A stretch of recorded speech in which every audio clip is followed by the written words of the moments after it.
Saquon Barkley staying in his own division, going to the Philadelphia Eagles.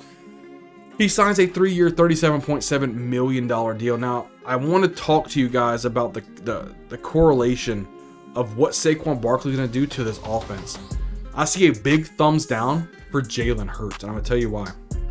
You don't give a running back $37 million over 3 years if he's just going to be a decoy out there. They're going to run Saquon Barkley. They're going to run the football, and he's going to get goal line carries.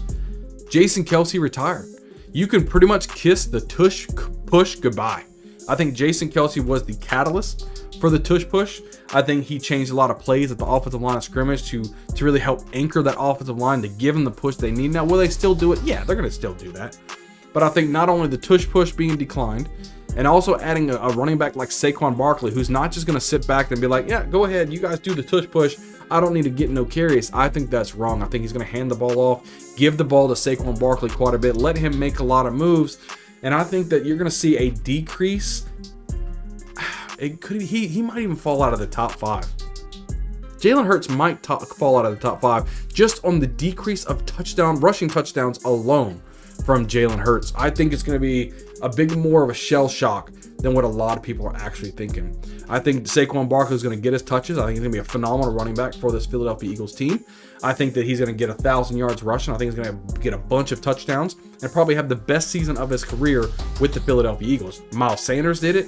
DeAndre Swift did it, and now it's going to be Saquon Barkley doing it. But the difference between Barkley and between Swift and Miles Sanders is Barkley is a premier running back, guys. He is a premier running back, and he's gonna dictate and say, look, I want the football, right? He's not going to sit there and just let Jalen Hurts run the football all the time. He's going to open his mouth, and he's going to want some of these touches. And I think they're going to give it to him. It's going to decrease the amount of touchdowns overall that Jalen Hurts gets.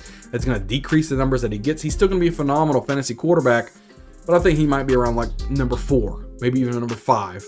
Who knows? Could be number 6, which would make him fall out of the top 5. You never know how that goes. But let's kind of go over the depth chart and kind of see what we're looking at, right? Jalen Hurts, Tanner Keys, the backup quarterback there. Saquon Barkley, Kenneth Gainwell still on the roster here. A.J. Brown, Devonta Smith, Joseph Ngata, and Austin Walker. A bunch of cockadoodle at wide receiver except for A.J. Brown and Devonta Smith. And then Dallas Goedert at the tight end position. So if we look at the roster, right, just take a glance. Look at this depth chart. You mean to tell me Jalen Hurts is going to be the leading guy again? They lost a lot of depth at wide receiver. They're going to give the ball to Saquon Barkley quite a bit, and they're going to run the football quite a bit. And I think it's just going to hurt them. It could be a hot take. I don't know. We'll have to see how it goes.